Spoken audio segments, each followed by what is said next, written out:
Olá, tudo bem? Hoje nós estamos começando o nosso penúltimo capítulo, né? O 19º do Obreiros da Vida Eterna, de André Luiz. Esse capítulo se chama A Serva Fiel. E aí ele começa dizendo, né? Cavalcante, libertado, me oferecia amplo ensejo a infatigáveis pesquisas. A injeção sedativa, vinculando anestésicos em dose alta, afetava-lhe o corpo perispirítico, como se fora choque elétrico. Devido a isso, ele permanecia quase inerte, ignorando-se a si mesmo. Perguntado por mim vezes diversas, não sabia concatenar raciocínios para responder a questões mais rudimentares, referentes à própria identidade pessoal. No entanto, o meu interesse a respeito do assunto não tinha limites, né? E Jerônimo, após ministrar a Cavalcante os primeiros socorros magnéticos da casa transitória, prestou-me os seguintes esclarecimentos. Então vamos lá.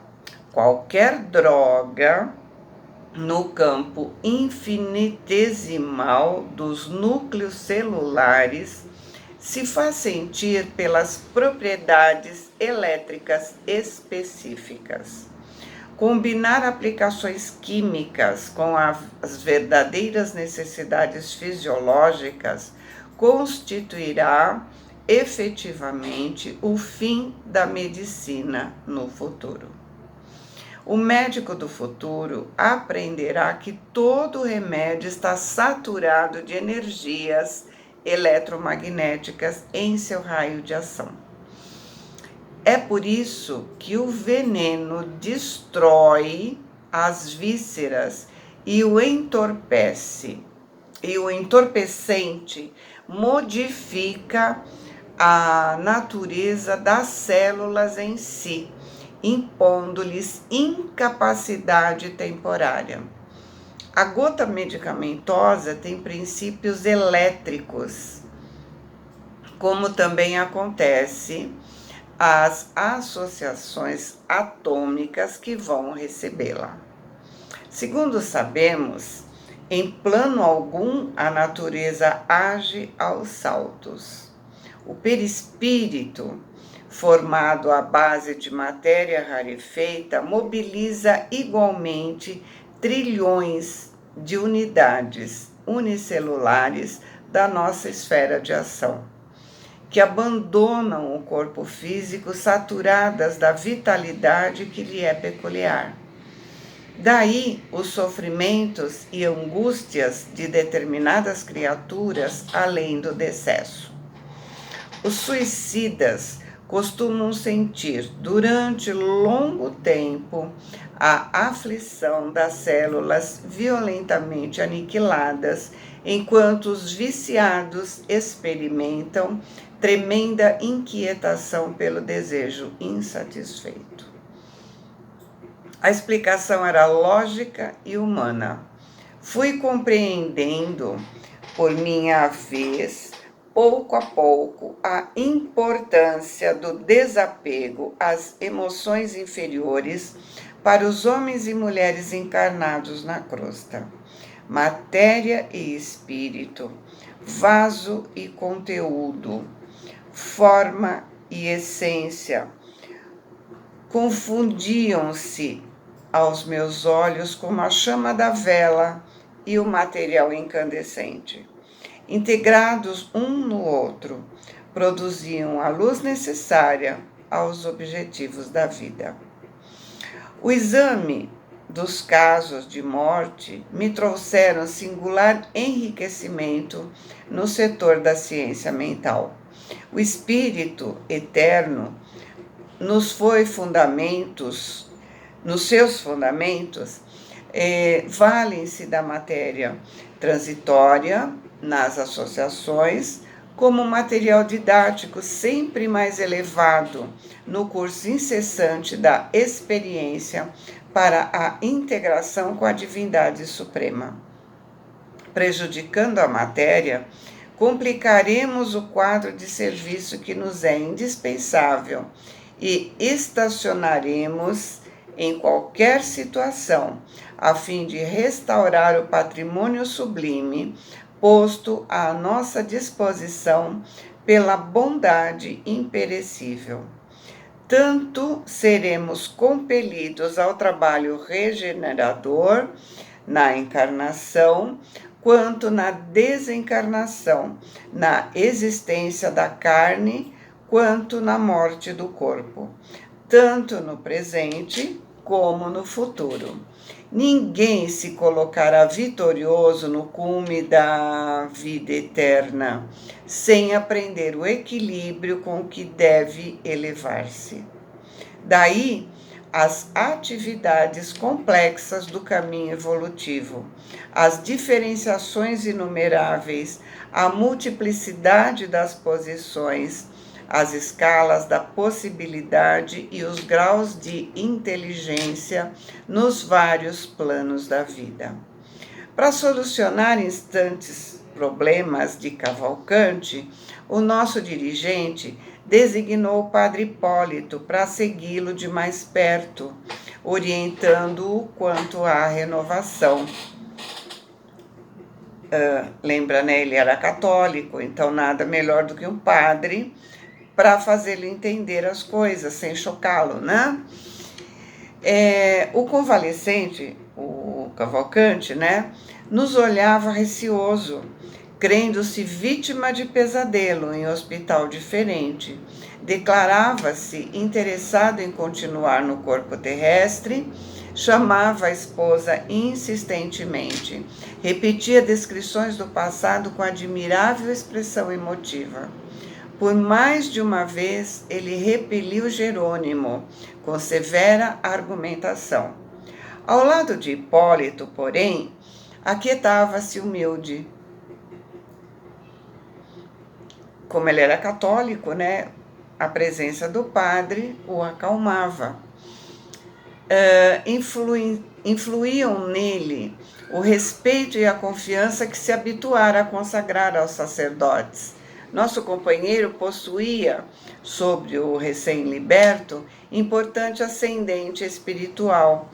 Poderia beneficiá-lo com mais facilidade e com menos tempo. Apesar disso, nosso assistente ministrava com regularidade recursos magnéticos, melhorando seu padrão de saúde espiritual. O desencarnado ia despertando com extremo vagar, demorando-se longo tempo a reapossar-se de si. Eram, todavia, impressionantes seus diálogos com o irmão Hipólito, nos quais crivava o ex-sacerdote de intempestivas interrogações. À medida que as suas condições mentais melhoravam, apertava o cerco. Queria saber onde se localizava o céu e o inferno, pedia notícias dos santos, pretendendo visitar aqueles a quem ele consagrava mais estranha devoção, rogava explicações referentes ao limbo, reclamava o encontro com parentes que já haviam morrido antes dele, solicitava explicações sobre o valor dos sacramentos na Igreja Católica, comentava a natureza dos diversos dogmas, até que certo dia chegou ao despautério de perguntar se não lhe seria possível obter uma audiência com Deus na corte celeste. Hipólito precisava mobilizar infinita boa vontade para tratar com respeito e proveito tamanha boa-fé. A irmã Zenóbia vinha frequentemente assistir aos surpreendentes diálogos e de uma feita, quando nos achávamos juntos, a pequena distância do enfermo, ela comentou risonha: nossa antiga igreja romana tão venerável pelas tradições de cultura e serviço ao progresso humano, é de fato, na atualidade, grande especialista em crianças espirituais. Examinando as dificuldades naturais do serviço de esclarecimento, Jerônimo recomendou a Hipólito e a Luciana dispensarem ao recém-liberto os recursos possíveis, em virtude da escassez do tempo. 25 dias já haviam transcorrido sobre o início da tarefa. Precisamos regressar, informou o assistente. Precisamos regressar logo, se verifique a vinda de Adelaide, que não se demorará nessa fundação mais de um dia. Cumpre-nos, pois, acelerar a preparação de Cavalcante com todas as possibilidades ao nosso alcance. E os companheiros desvelaram-se carinhosos. No fundo, todos sentíamos saudades do lar distante, que nos reunia em bênçãos de paz e luz. O próprio Fábio, equilibrado e bem disposto, colaborava para a solução do assunto, suspirando pela penetração dos santuários mais altos. Atendendo à divisão de serviços, Jerônimo e eu continuamos em ação no Instituto Evangélico, onde a serva leal de Jesus receberia a carta libertatória. Adelaide, porém, parecia não depender de algemas físicas. Não consegui, por minha vez, ouvir seu espesso organismo, porque a nobre missionária, em virtude de avançado enfraquecimento do corpo, abandonava o corpo ao primeiro sinal da nossa presença, colocando-se junto de nós em sadia conversação. Geralmente, companheiros distintos do nosso plano participavam-nos dos encontros fraternos. Na antevéspera do desenlace, tive a ocasião de observar a extrema simplicidade do abnegado Bezerra de Menezes, que se encontrava em visita de reconforto junto à servidora fiel. Não desejo dificultar o serviço dos meus benfeitores, dizia ela, algo triste. E por isso, estimaria conservar boa forma espiritual no supremo instante do corpo. Ora, Adelaide, disse o Bezerra, né? Morrer é muito mais fácil do que nascer. Para organizar, na maioria das circunstâncias, são precisos, geralmente, infinitos cuidados para se desorganizar. Porém, né? Basta um leve empurrão. Em ocasiões como esta, a resolução é quase tudo. Ajude a você mesma, libertando a mente dos elos que a imantam as pessoas, né? Acontecimentos, coisas e situações da vida da Terra. Não se detenha. Quando for chamada, não olhe para trás. E sorrindo, lembre-se de que a mulher de Ló, convertida em estátua de sal, não é um símbolo inexpressivo. Há criaturas que, no instante justo de abandonar a carne, às vezes doente e imprestável, voltam o pensamento para o caminho trilhado, revivendo recordações menos construtivas, tropeçam nas próprias apreensões, nos seus medos, né? Como se essas fossem pedras soltas ao léu, em senda percorrida, e ficam longos dias fisgadas no anzol do incoerente e insatisfeito desejo, sem suficiente energia para uma renúncia nobre. Espero, ela disse, né, em tom grave, que os amigos me auxiliem. Sinto-me socorrida, amparada, mas tenho medo de mim mesma. Preocupada sim, minha amiga, ele disse, né, o Dr. Bezerra.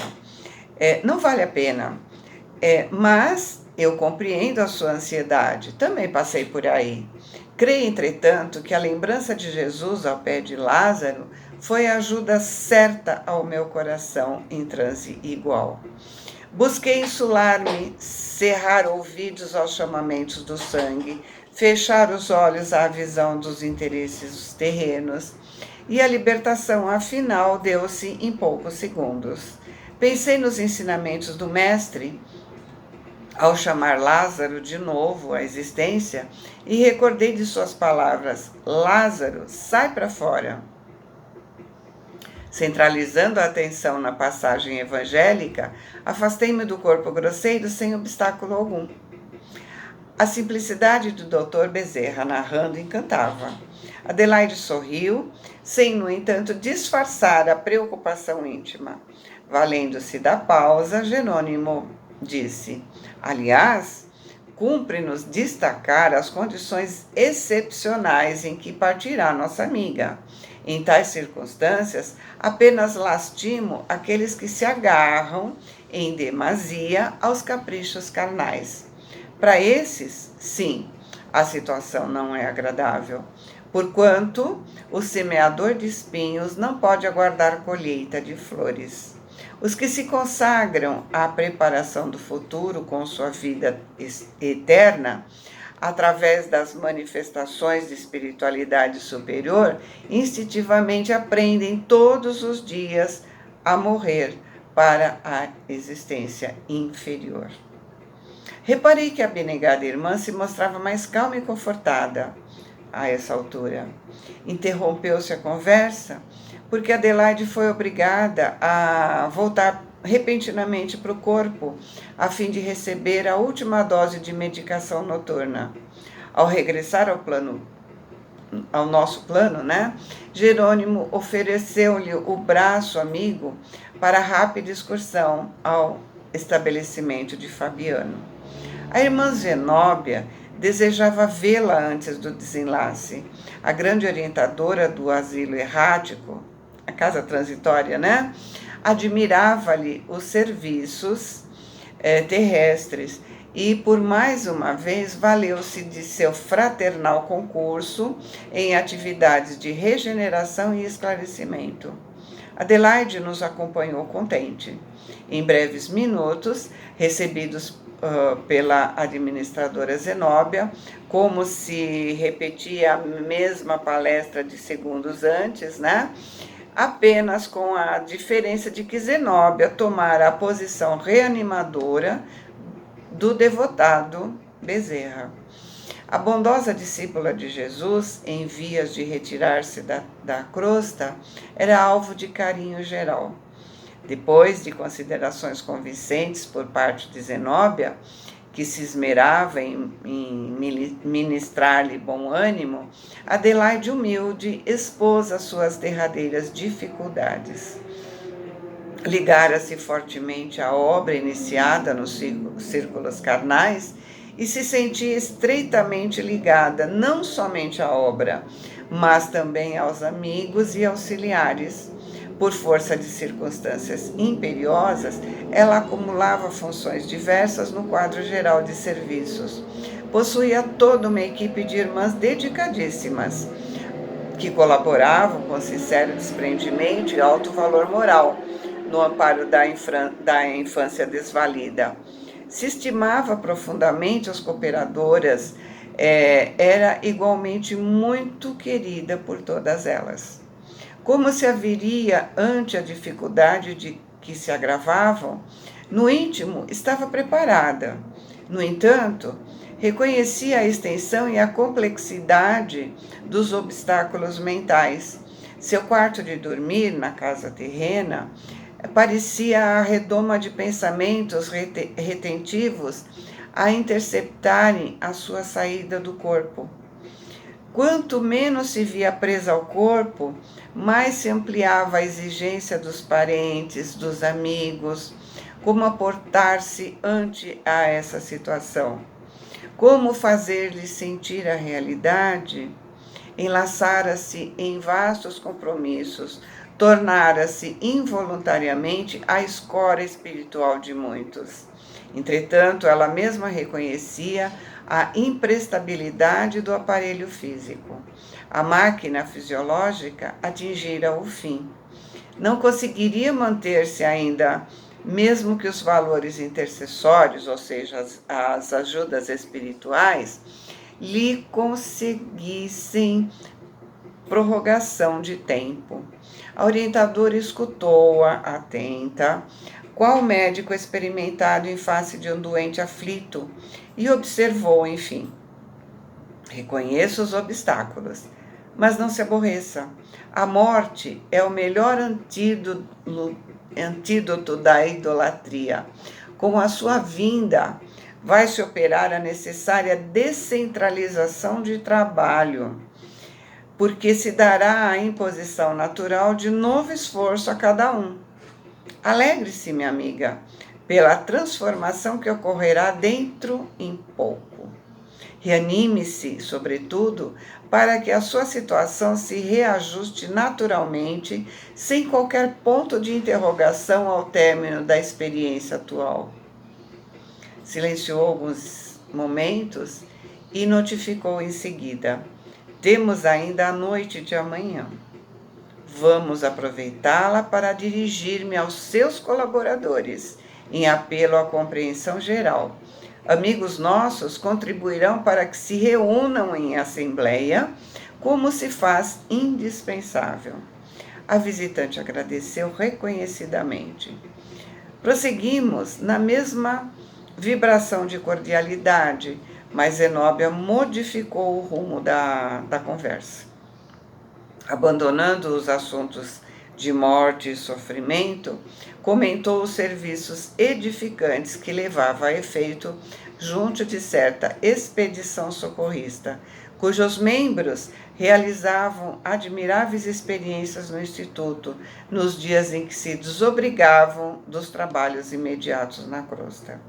E discorreu tão brilhantemente sobre a tarefa que Adelaide esqueceu por minutos a situação que lhe era peculiar, interessando-se vivamente pelos lances descritivos.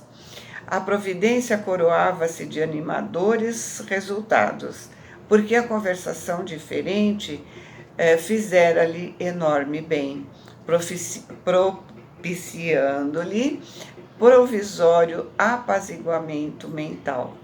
A desencarnante tornou ao corpo bem disposta, reanimada. No correr do dia, Jerônimo e a diretora da casa transitória combinaram medidas relativas à reunião da noite. Então, lembra, eles vão levar todos os trabalhadores durante o sono para conversar com eles, para que eles a libertem. O assistente Jerônimo empregaria todo o esforço para que a organização fisiológica da enferma estivesse nas melhores condições, enquanto 2 ativos auxiliares de Zenóbia se incumbiriam de cooperar para a condução do pessoal de Adelaide até a Assembleia da Casa Transitória. O dia, desse modo, esteve cheio de tarefas referentes à articulação prevista. Através de reiterados passes magnéticos sobre os órgãos da circulação, nos quais a minha ajuda foi dispensada por ser desnecessária, tendo em vista da extrema passividade da enferma, Adelaide entrou em fase de inesperada calma, tranquilizando o campo das afeições terrenas. Renovaram-se de súbito as esperanças.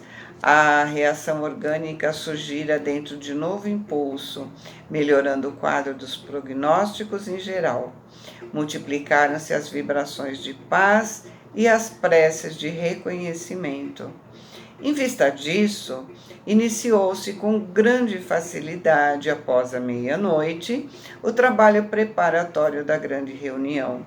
Auxiliadores do nosso plano trouxeram companheiros da instituição, localizados em regiões diversas da cidade, provisoriamente desenfaixados do corpo físico pela atuação do sono.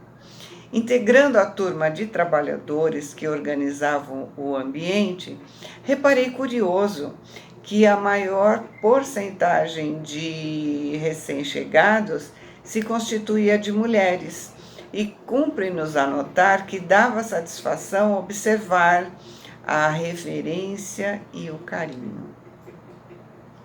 Todos traziam a mente polarizada de prece em favor da benfeitora doente, para elas objetivo de admiração e ternura. Olhavam-nos respeitosas e tímidas, endereçando-nos pensamentos de súplica, sem lembranças inúteis ou nocivas. Os poucos homens que compareceram estavam contagiados pela veneração coletiva e se mantinham na mesma posição sentimental. A elevação ambiente espalhava fluidos harmoniosos, possibilitando agradáveis sensações de confiança e tranquilidade. Por sugestão de Jerônimo, a reunião seria realizada no extenso salão de estudos e preces públicas, devidamente preparado. Para esse fim, não poupáramos esforços. Adicionando peças de eficaz cooperação, submetemos a enorme dependência a rigoroso serviço de limpeza. Os componentes da Assembleia podiam descansar tranquilos, sem o assédio de correntes mentais inferiores. Luzes e flores da nossa esfera espalhavam notas de singular encantamento. Por isso mesmo, era belo apreciar o contínuo ingresso das senhoras que, em oração, à distância do corpo grosseiro, irradiavam de si mesmas admiráveis expressões de luz e nitidamente diferenciadas entre si. Conservávamos-nos juntos de todos, em atitude vigilante, para manter o imprescindível padrão vibratório, quando em seguida, à primeira hora, a irmã Zenóbia, acompanhada de beneméritos amigos da casa, deu entrada ao recinto, conduzindo Adelaide, extremamente abatida. A diretora da organização transitória de Fabiano tomou o lugar de orientação e, antes de interferir no assunto principal que a trazia até ali, ergueu a mão, rogando a bênção divina para a comunidade que se reunia atenciosa e reverente. Tive então a oportunidade de observar mais uma vez o prodigioso poder daquela mulher santificada. De sua mão saía raios de claridade safirina, com tanta prodigabilidade que nos proporcionava a ideia de estar em comunicação com um extenso e culto reservatório de luz. Terminada a saudação, pronunciada com formosa inflexão de ternura, ela mudou o tom de voz e dirigiu-se aos ouvintes com visível energia. Vamos deixar para o próximo, que nós estamos com 28